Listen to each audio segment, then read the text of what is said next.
Vous avez peut-être entendu parler d'un conflit entre Fede Valverde et Xavi Alonso. Malheureusement, c'est vrai. Xavi Alonso a mis Valverde sur le banc, et la tension entre les deux est très élevée.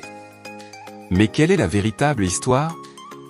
Après la blessure de Trent Alexander-Arnold, le Real Madrid a eu des problèmes sur le côté droit de la défense, avec Dani Carvajal comme remplaçant.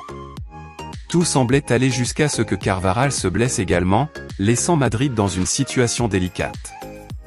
Les journalistes ont demandé à Fede Valverde s'il envisagerait de jouer arrière droit compte tenu des blessures de Carvajal et Arnold. Valverde a admis franchement qu'il déteste ce poste et qu'il n'est pas défenseur.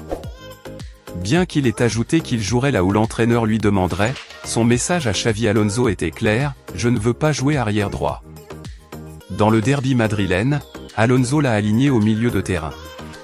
Mais ce match a été une humiliation, une défaite 5-2, avec Valverde noté comme le pire joueur du terrain. Le 5e but est venu directement de son erreur et d'une mauvaise passe à l'adversaire. C'était sans doute la pire défaite en derby du siècle. Avant le match de Ligue des Champions contre l'équipe kazakh, les journalistes lui ont encore demandé s'il ne devrait pas jouer arrière droit. Il a répété sa position: « Je ne suis pas défenseur et je ne jouerai pas n'importe où ». Ces propos n'ont pas plu à Xavi Alonso. Lors du match contre l'équipe kazakh, même si Valverde a voyagé 11 heures avec le groupe, il n'était pas titulaire et les caméras l'ont même montré réticent à s'échauffer pour entrer en jeu.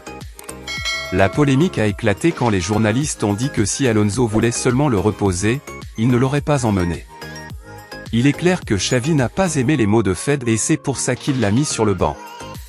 Madridista, nous vous apportons des nouvelles du Real Madrid chaque jour. Abonnez-vous à la chaîne pour soutenir votre équipe.